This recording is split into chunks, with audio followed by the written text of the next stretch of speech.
Hello, my friends. I am here at the Sea of Galilee, and let me introduce myself. My name is Peter. You might remember me as one of the apostles of Jesus. I was very close to Jesus when he was on the earth. I walked on the water with Jesus. Here we can see the lake, the very lake that I walked on the water. But I doubted and I fell. And I saw Jesus perform many miracles. Then he died on the cross and rose from the grave 3 days later. It was the most amazing thing I've ever seen in my life, and I was a witness. Before Jesus left, he promised to send the Holy Spirit to help his followers. The Holy Spirit came in an unusual way on Pentecost. Let me tell you the story. We were all gathered in one place, and there was a sound like a rushing wind. There was something like tongues of fire that came down upon the heads of all of us. I got up and told all the people about the big God story that you are studying now. The Holy Spirit changed everything, including me and my heart. I had denied Jesus before his death and felt very sorry about that, having told others I didn't even know him. But now, full of the Holy Spirit, I can see things like never before. In fact, I am so overwhelmed with joy in being filled with God's Spirit power that I would do anything to share him with the people around me. Let me tell you more about that. One day, one of the other apostles and my good friend John and I were walking to the temple to pray, and we saw a man who couldn't even be carried, couldn't walk, and he had to be carried day to day to the temple gate so he could be begged. He was carried outside the gate every day, where he was put in a place on the ground to beg from those who were going into the temple courts every day.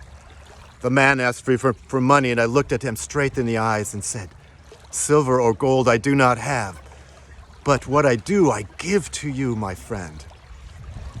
In the name of Jesus of Nazareth, walk." Can you guess what happened next? I took the man by the hand as he carefully planted his feet on the ground. I still remember that. Though he had never walked in his life, the muscles in his feet and his legs became strong, and he stood up for the very first time. Friends, it had nothing to do with my power. No, I'm just an ordinary poor man, a fisherman. But God's power changes everything. It was everything to do with God. He was at work in this man's life. The man responded to the healing by jumping up and praising God right in front of everybody. It was a miracle. I wish you could have been there to see this miracle.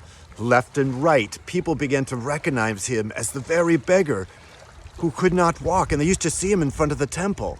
But now he was standing tall and praising God of heaven. They were full of wonder and amazement at what had happened to him. People wanted to know how the man had been healed. So I told them he had been healed by the power of Jesus. And that very day, thousands of people came to believe in Jesus because of this miracle. Again, it wasn't me. It was the power of Jesus and his Holy Spirit. I have some awesome news for you, my friends. God's power is as real today as it was in my day. When we believe in Jesus Christ, the Holy Spirit comes to live inside us, inside our heart. He changes our hearts and everything in our lives so that we can have the ability to see things the way God wants us to see them, through his eyes. God wants to do amazing things through your life. If God can use a lowly man like me, a poor fisherman, he can use you. He can also use you to do amazing things through his power. It doesn't have to be miracles. God can use you in your story to change the lives of others, to encourage someone who is in need. There are so many ways God's power can work in your life. Thank you for listening, my friends, to this story.